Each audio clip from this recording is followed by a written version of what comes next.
Friends అందరికీ నమస్కారం అండి. తెలంగాణ రాష్ట్ర వ్యాప్తంగా ఎవరైతే ప్రభుత్వ ఉద్యోగులు ఉన్నారో వారందరికీ కూడా ఒక ముఖ్యమైన ప్రకటన అయితే విడుదల చేయడం జరిగిందనమాట. ఆ ప్రకటనకు సంబంధించినటువంటి పూర్తి ఇన్ఫర్మేషన్ వీడియోలో వెళ్ళి తెలుసుకుందామండి. వీడియో చూస్తున్న ప్రతి ఒక్కరు కూడా వీడియో లైక్ చేయండి. చాలామంది వీడియో చూస్తున్నారు కానీ సబ్స్క్రైబ్ అయితే చేసుకోవడం లేదండి. దయచేసి సబ్స్క్రైబ్ చేసుకోండి, సపోర్ట్ చేయండి. తోటి మిత్రులందరికీ, బంధుమిత్రులందరికీ కూడా వీడియోని షేర్ చేయండి. వివరాలు కనుక వెళ్ళినట్లయితే, జిల్లా ఎన్నికల అధికారుల ప్రత్యేక దృష్టి, ఉద్యోగోపాధ్యాయుల అప్రమత్తం. పార్లమెంట్ ఎన్నికల పోలింగ్ తేదీలు సమీపిస్తున్న నేపథ్యంలో ప్రభుత్వ ఉపాధ్యాయులు అప్రమత్తంగా ఉండాల్సిన సమయం ఇది.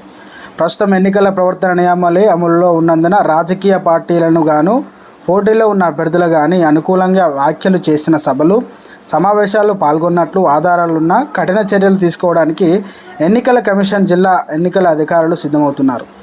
ఇందుకు గాను ప్రభుత్వ ఉద్యోగోపాధ్యాయులకు ఎన్నికల సర్వేలైన్స్ బృందాలు ప్రత్యేక నిఘా పెట్టారు. సిద్దిపేట జిల్లాలో 106 మందిపై వేటు.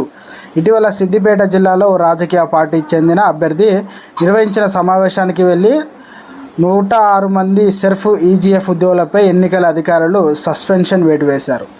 ఎన్నికల ప్రవర్తన నియమాలను ఉల్లంఘించిన ఓ రాజకీయ పార్టీ అభ్యర్థి మద్దతు సమావేశానికి హాజరు కావడం ఎన్నికల సంఘం కొరడా గెలిపించింది. ప్రత్యర్థి రాజకీయ పార్టీల వారు ఇచ్చిన ఫిర్యాదు రంగంలో దిగిన ఎన్నికల నిఘా విభాగం అధికారుల సమావేశాన్ని హాజరు ఉద్యోగుల వివరాలు సేకరించి సస్పెన్షన్ వేటు వేస్తూ ఉత్తర్వులు అయితే జారీ చేయడం జరిగిందనమాట. దీనిపైన పూర్తి ఇన్ఫర్మేషన్ మనకు త్వరలోనే రాబోనుంది. ఇక ఉద్యోగులు ఎవరైతే ఉన్నారో కొంతమంది అయితే ఇక అప్రమత్తంగా ఉన్నారు.